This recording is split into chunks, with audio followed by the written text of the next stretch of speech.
El Diablo. Ready. Hello and welcome to the Unpleasant Peasants podcast. My name is Johnny Shalamalinga. This is my friend Jeff. Say hello to Jeff, everyone. And to my right is the incredibly sexy Quincy. Hello, Quincy. Oh, that's me. Hey. Yeah, yes. We'd like to welcome everybody. I'd like to say at the beginning of all of this that once you've finished watching this, if you have anything that you'd like to say to us, if you have any comments, we welcome hearing the feedback. Please write to us and let us know what you think of everything. We can't get better unless we have your feedback. This week we are going to be discussing the Avengers Endgame. I guess what I'm going to do is I'm going to throw it to everybody one at a time and they can just give us our impressions. I would like to make sure that you know right off that we're not going to be giving the spoilers at first. We're going to talk about the film and whether or not we liked it. Then we'll take a small break and talk about something else, and then we will have a spoiler-heavy review. So, Jeff, what did you think of Avengers Endgame? Oh, Avengers Endgame. It's probably one of my favorite movies. Definitely in my top 5 for Marvel. A lot of good stuff happened in the movie. Don't want to give too much away right now. We'll do that later. But on a scale of 1 to 10, I'd probably give it like about a Marvel 8 or 9. Just really up there on the Marvel scale. So, really good movie. Didn't seem as long as the runtime, probably because there was a lot going on throughout the entire thing. Kept me kind of engaged throughout the majority of the movie. So Would you see it again? yeah, I'm actually going to. They had the re-release that's got the, I think, 15 extra minutes and an Easter egg at the end of the credits now. So, of course, I'm going to be back in there to see it again when that happens. I think a lot of people feel that way, where they're going to have to watch it again just for the added footage. Hugh, what did you think? I agree with Jeff. It was one of my favorites out of the Marvel series. I thought it was a really good end cap for the 22 movies that they've done so far, 11 years. Very good ending. Can't wait to see what goes on after this, but I would totally go see it again.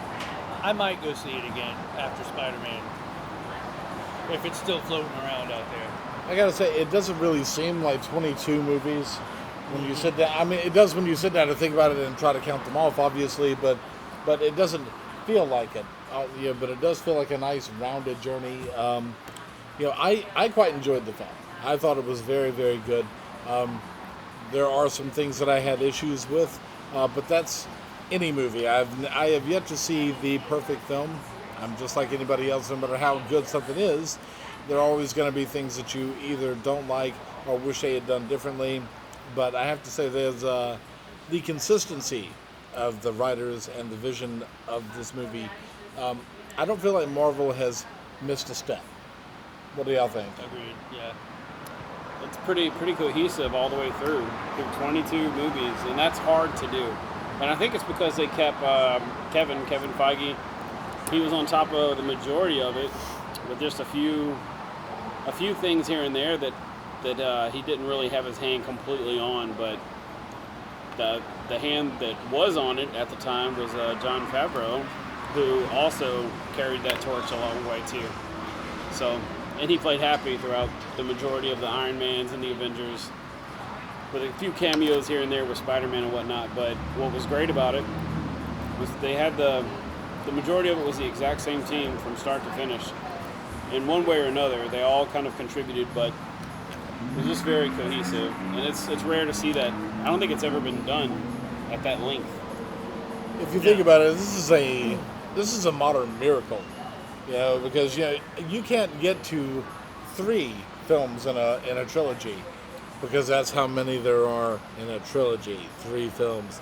You can't get to all 3 without one of them lacking in quality or somehow messing up the vision that they had in the first one. There's always some sort of issue. These folks have managed to go through 22 films. That's amazing. It is.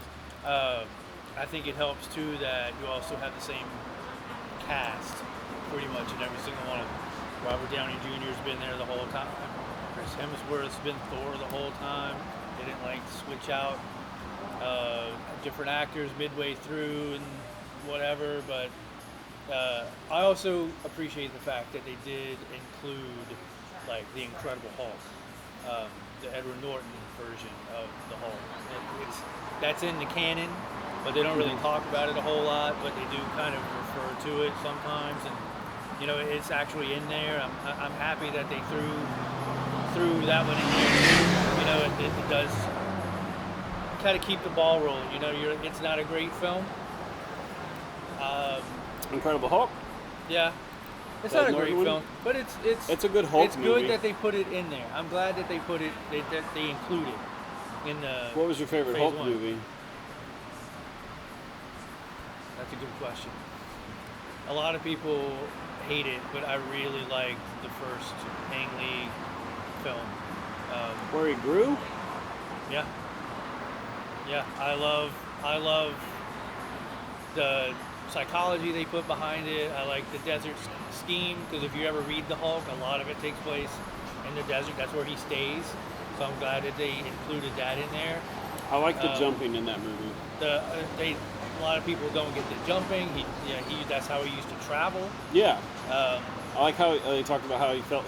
That's the only time he felt free. I thought, other than going back and watching the visual effects of the actual Hulk, it's a very well made movie in my opinion. I like the fight scene with him and his dad at the end, where there's a scene where he's like pulling him through the clouds and it just like the lightning hits and you just see like them kind of like floating through the, I don't know, it's just very well made.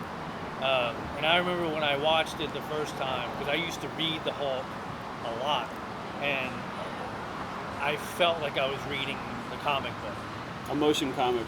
Yeah, it was a motion comic, and they with the panels. I thought they hit the nail on the head with the way Banner, you know, he was a nerd.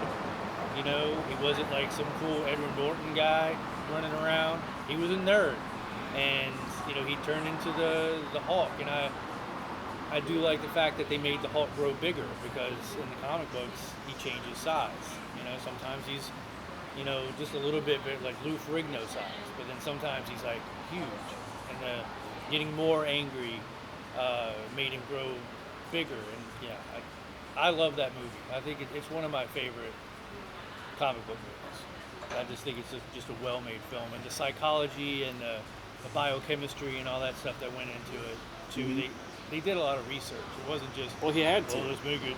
You know, Ang Lee's wife is like a scientist, and she was like hands-on in the design of the lab and everything. Like, this does this, so you need one of these. You know, it wasn't like just some random, let's put some beakers in the background because scientists have beakers. No, it's like you need this to do this kind of research and things like that. And the other thing I really liked about it too was Ang Lee himself did the motion capture of the Hulk because he wanted something specific. He didn't want the Hulk to be like smooth and like, you know, move really. He wanted him to be like stumbling and clunky, kind of like not knowing what he's doing with himself because he's never been that big before and he doesn't know what's going on. And you know, yeah, I just think it's like a really, really good movie. All right. Well, there you go.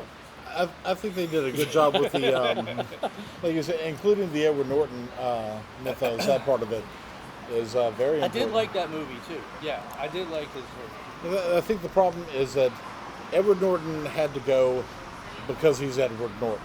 You know, Edward Norton is not a very pleasant human being. He Norton himself out of a movie. He did. Franchise there. Yeah, but he did the rest of us a favor. And the reason I say that is that when Joss Whedon took over, he said he had one name on the list for Hulk, just one, and it was Mark Ruffalo. And he's like awesome. Mark Ruffalo is incredible. He's got an everyman quality about him, but you totally buy into the fact. Yes, absolutely. Yeah. Anyway, he seems smarter than me, and that is not hard to be. Yeah. Well, and I do love the fact that he's the only actor that's ever done the actual Hulk motion capture. Everyone else, it's been like either a stunt performer while they're filming the rest of the movie. Edward Norton didn't do the Hulk in the Incredible Hulk. So it was cool to see Ruffalo's take on that character as well as Banner. It's going to be hard for me to accept somebody else as Hulk eventually.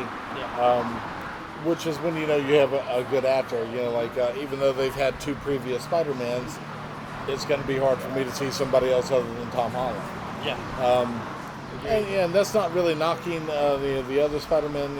They were fantastic, but I just really love the guy that we have right now. You can't get any better than him. So all of us basically fall into this is a really good film and people should get behind it. Yeah, absolutely. My son loved it, which because I'm a dad, that's pretty much how my life goes. If my son loves it, I have to love it. I have no choice. So that's a big appeal for me. Yeah. Yes. Anytime my son loves something, Hugh has to like it. It's kind of a rule that we have. It's weird, but that's what we do. So I usually do. I'm pretty easy about movies. I also am very easy.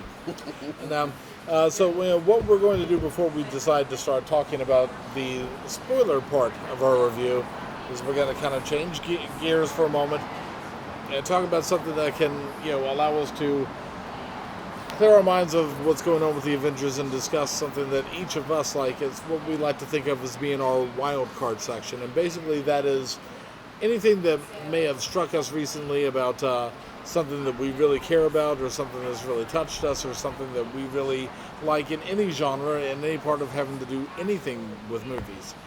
And so what we're going to do is we're going to hand it off to Q. Okay. All right, Q. All right, so I just watched a movie. I rewatched it. I used to watch it all the time as a kid. I had the comic book movie adaptation version of this movie that I read all the time. It's a little movie from 1981 called Dragon Slayer. And if anyone knows this movie, I probably feel as I do, that the dragon in this movie, Vermithrax pejorative, is the greatest dragon ever put to film. I am dropping the hat on that right now. I am 100% positive that I've never seen a better dragon on film. And you've watched all of Game of Thrones? I've watched none of Game of Thrones. Oh, okay. Absolutely none of them. There's no judgment there. I was just curious. I do tell you that George R.R. Martin himself has said that is the best dragon ever put on film. He actually based his dragons on that dragon. And there's actually one of the dragons in Game of Thrones, one of the dead dragons or something, was actually called Vermithrax, based on this dragon. Yeah.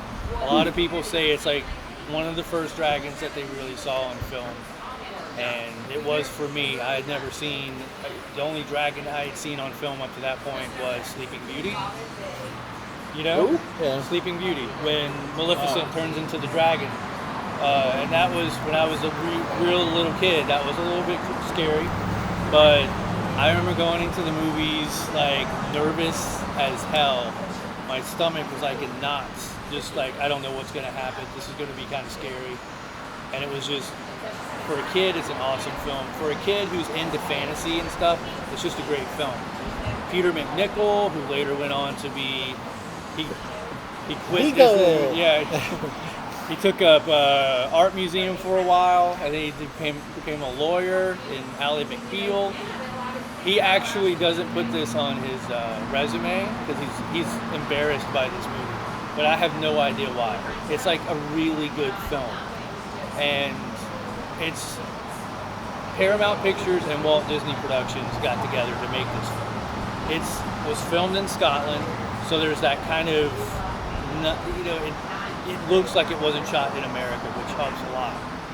And all of the extras and everything were all locals. And they brought on some actors from England to be in it, and I think it's a really good movie. I don't think it gets the due. It has a cult following, but I don't think it gets the due that it should get, especially for the effects of that dragon and just the idea behind the film. I love it. I think it's great. Well, I was 11 years old in '81, and I remember seeing the trailers for it, the commercials for it, and thinking, "Wow, I really want to see that." And somehow or another, I have somehow managed to step all the way around seeing this You film. never saw it? Well, it's I'm like everybody else in the world. I have a list of films that I have always meant to see. I've never gotten to see Casablanca or Maltese Fountain. I know, but this is one of the movies I always wanted to see, and I'm like, I saw the one with Sean Connery where he was the Dragonheart. I didn't like it, but that's just me, Well, the Yeah. first part of that movie was that Dennis Quaid was the lead, which he's a great actor and stuff. I'm a but it dragon doesn't. slayer. I'll fight dragons. It doesn't have the same. Did he appeal. sound like he was Yeah. an No, it's Easy like- Rider while he was in it? Yeah. Dude, Like everybody Peter in there is McNichol. British, but him, I think. Pretty much, yeah. I think because it was filmed in England, and that was like Kill the a lead, dragon, and- man. Yeah. That seems But a they little- couldn't have got it. If they got Nicolas Cage, Fuck the that probably would have been sandworms. worse. But yeah, I'm Or just better. glad to hear. Well, Could be. you know what? Going He either way. made a lot of good movies too. He did, but yeah, I'm interested to see the dragon now that I hear you talk about it because dragons are such a hard thing to get right. Like I liked the one that Sean Connery played; it was fine. I loved all the ones that were in Game of Thrones. Well, the problem with Dragonheart was it was CGI, and it was still kind of early CGI. So Technology has come a long way. It's come a long way. Most of the dragons that you see now, like Smaug in Hobbit, was very well done, but it was CGI. It's Okay, not the but same. here's my, and this is such a stupid thing to quibble about, but I'm going to do it because that's Okay. who I am. The Smog is what they called him in the cartoon, the animated thing, if you remember. Yes. In the movie, he's not called Smog, he's Smaug. Here comes Smaug. What is Smaug? I couldn't take him seriously. Oh, we're That's going how to be it's- killed by Smaug. I don't care. It just sounds retarded, and I couldn't do it. That's But the difference between making it with Americans and then making it with like people overseas. Because the Bowski, the people who made The Hobbit, was an American. Lebowski? No, it's the was it Baxki? I can't remember the name of the. It's just like your Ralph opinion, Bakshi. man. And he made a lot of animated films back in the day, and that was one of them. And I think he was American, but I don't know. Don't quote me on that. Well, now I'm going to go out of my Don't way send to me see angry that. letters. Don't send him anything about Smaug. He'll be very upset. Well, to get to the point, that I thought he was a good-looking dragon. It was a well done dragon, but the whole time I'm like, but it's CGI. You can do anything with CGI nowadays. Based on my memory, though, I remember as a kid thinking that is, in my mind, that is what a dragon should look like. Yeah. Yeah. No, it's in my mind, it's the best dragon I've ever seen with the film. Okay. You can argue with me about it if you want to, but I'm right. We're not going. No one's going to argue with. That kind of leads right into mine. Okay, Jeff, go ahead. My wild card is it's not dragons, a little bit more than dragons, but it's Game of Thrones. Yeah. Finally finished it. I got to see them all, watched all the episodes. The last season, America didn't like it as a whole.